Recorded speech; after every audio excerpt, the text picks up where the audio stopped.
बच्चे की ना रिस्पेक्ट कीजिए। आप अपने बच्चे को क्या बनाना चाहती हैं? बेटे को कुछ ज़हन में चले, एक ख्याल होगा। आप क्या बनाना चाहती हैं? जो आप अपने बेटे, फर्ज करें आप चाहती हैं कि आपका बेटा जो है वो जज बने हाई कोर्ट का, और उसकी उम्र है 3 साल, ठीक है, वो कुर्सी पे बैठा हुआ है, और आपने कहना थी कुर्सी खाली करो, खाला आई है तुम्हारी, तो आप उसको कैसे कहेंगे उठो? लेकिन उसमें जज साहब बैठे होंगे तो उनको कैसे कहेंगे आप? रिक्वेस्ट प्लीज आप उठिए। प्लीज आप, जहमत तो होगी आपको, बुरा ना मनाइए, ये मेरी छोटी बहन आई हुई है, तो आप अगर वहां तशरीफ रख लें तो मैं आपका बड़ा शुक्रगुजार हूंगा। तो मी लॉर्ड, जो आप उसको बनाना चाहते हैं ना, आप उसको हाफिज़े कुरान बनाना चाहती हैं, आप उसको कहते हैं उठो, तुमने खाना क्यों नहीं खाया, कपड़े देखे तुम्हारे कितने गंदे हो गए, चलो चलो। उसकी वैसे इज्जत कीजिए जैसे हाफिज़े कुरान की इज्जत करनी है। आपने जो उसको बनाना है उसकी वैसे इज्जत करनी शुरू कर दीजिए। और प्लीज आप याद रखिए, किसी फेलियर की वजह से अपने बच्चे की इंसल्ट ना कीजिए। बच्चे के लिए सबसे बुरी बात है इंसल्ट। जब पेरेंट्स को गुस्सा आता है ना, अपना इलाज कराइए। गुस्से वाली वर्कशॉप्स अटेंड कीजिए, इसलिए कि वो एक इंडिविजुअल है। आप जरा मेरी इंसल्ट करके दिखाइए मुझे इस वक्त, आप नहीं कर सकेंगी। मैं जुर्रत नहीं कर सकता आपकी इंसल्ट करूं। मैं जरा सा आपसे बदतमीजी बोलूं, आप उठ के खड़ी हैं, क्या मतलब भाई? आप उठ के मोबाइल फेंक के आप उठ के चलने जाना शुरू कर देंगे। आपके बच्चे के अंदर भी वही जज्बात हैं, मगर इत्तफाक से वो आपसे कमजोर है। जब आपने बच्चे को थप्पड़ मारा है ना किसी बात पर, वो बच्चा आपको थप्पड़ मार नहीं सकता, मगर आप यकीन कीजिए वो थप्पड़ आपने बैंक में जमा करा दिया है। लेकिन सर हमने तो ये सुना है ना कि अगर जैसे उस्ताद डांटता है या जो पेरेंट्स होते हैं वो डांट रहे हैं, या तो वो आपकी बेहतरी के लिए आपके सामने आपको डांट रहे हैं, आपके पीठ पीछे आपको बुरा, लेकिन इससे बेहतरी नहीं हो रही। इसको साइंटिफिक स्टडीज ने बताया है कि इससे बेहतरी नहीं हो रही है। अगर ऐसी होती तो डांटने से बेहतरियां हो जाती। तो जब हमारे पेरेंट्स ने हमें डांटा तो हम तो सही हो गए। एक्सक्यूज आपको लग रहा है? मैं अब एक बात आपको 2 मिनट मैं इस बात को खत्म कर लूं ताकि हम इसको समेट लें, फिर बीच में से जो ज़िमनी बातें निकलेंगी हम डिस्कस करेंगे। देखिए, जब आपने बच्चे को थप्पड़ मारा है ना, या कहा है तुम नालायक इंसान हो, और अगर तो वो 7 साल से कम उम्र का है ना, फिर तो इससे बेहतर था कि आप उस बच्चे को कत्ल कर देते। ये ज्यादा, मतलब मैं एग्जरेट करके बयान कर रहा हूं, सिर्फ एक इमोशन उसमें अटैच करने के लिए।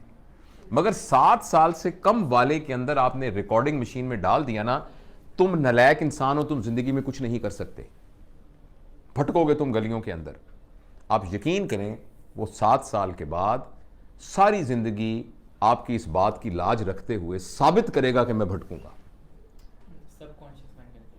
वो साबित करेगा कि मैं भटकूंगा। और अगर आपने उसको थप्पड़ मार दिया, वो थप्पड़ बैंक में जमा हो गया, जैसे मैंने अर्ज किया था, और उसमें फिर बैंक जैसे हर साल सूद देती है, वो सूद के साथ इकट्ठा हो रहा है।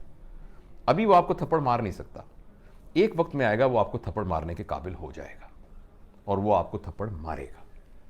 वो थप्पड़ जरूरी नहीं कि फिजिकल मारे, वो अचानक कहेगा मामा मुझे दुबई में नौकरी मिल गई है। आप कहेंगे मेरा तो एक ही बेटा है, लेकिन मामा आखिर रोजगार के लिए मुझे जाना ही होता है।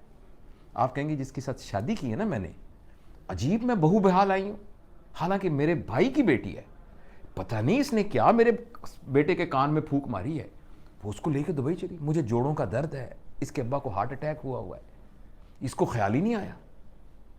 वो थप्पड़ था जो कि सूद के साथ इकट्ठा हुआ है, और वो अब उसने आपके मुंह पे मारा है। इसलिए बच्चा अगर आपके यहां पैदा हो गया है तो वो आपका मेज या आपकी कुर्सी नहीं है, वो आपकी प्रॉपर्टी नहीं है।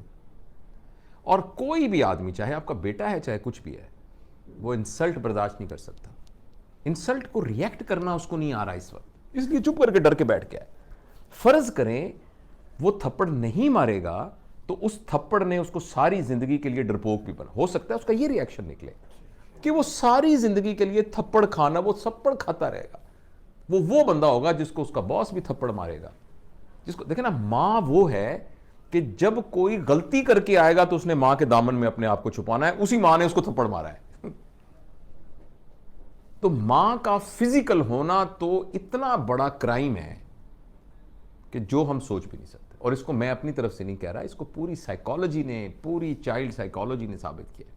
अगर आपने बच्चे की बेइज्जती कर दी ना किसी बात के ऊपर, बेइज्जती कर दी, ये बेइज्जती अगर वो आपके खिलाफ नहीं इस्तेमाल करेगा तो वो पूरी दुनिया को इजाजत दे देगा अपने खिलाफ करने की। तो दूसरा ये है कि उसकी बेइज्जती ना करें किसी बात। और खासतौर पे आप बेइज्जती किस बात पे कर रहे हैं मुझे बताएं। तुम्हारे नंबर नहीं आए सही, क्या जिंदगी नंबर गुजारने का नाम है? नंबरों के ऊपर जिंदगी होनी चाहिए। मेरे पास मेडिकल कॉलेज में स्टूडेंट्स आते हैं 1200। मैं पब्लिक मेडिकल कॉलेज का हूं जिसमें मुफ्त, तकरीबन मुफ्त पढ़ाई होती है। तो 80,000 बंदों में से चुन के आते हैं बंदे 3,500, जिसमें से 350 मेरे पास आते हैं। आपके ख्याल में वो क्या बच्चे होते होंगे जो 1200 नंबर लेके आते हैं? और वो पहला इम्तिहान जब होता है ना, हाय अल्लाह हमारा इम्तिहान हो रहा है, हमारी स्टेज हो रही है, कहीं मैं फेल ना हो जाऊं। क्या ये वो बच्चा था 1200 नंबर लेने वाला? नंबरों ने क्या कर दिया उसको? आप सिर्फ इसलिए अपने बच्चे को इज्जत करेंगी या करेंगे कि उसके नंबर आते हैं। और जिंदगी गुजार में नंबर होने की क्या अहमियत है? इतनी सी अहमियत है। तो बेसिकली नंबर लेके हम अपनी ईगो को सेटिस्फाई कर रहे हैं और बच्चे को तबाह कर रहे हैं। वो नंबर ले बड़ी अच्छी बात है, मैं ये नहीं कह रहा कि नहीं नंबर लेने चाहिए, मगर ये नहीं है कि उसकी बेइज्जती करें आप। पूरे पंजाब में 3,500 लोगों को दाखिला मिलेगा, 80,000 अप्लाई करते हैं, 2 लाख ख्वाब देखते हैं इसके।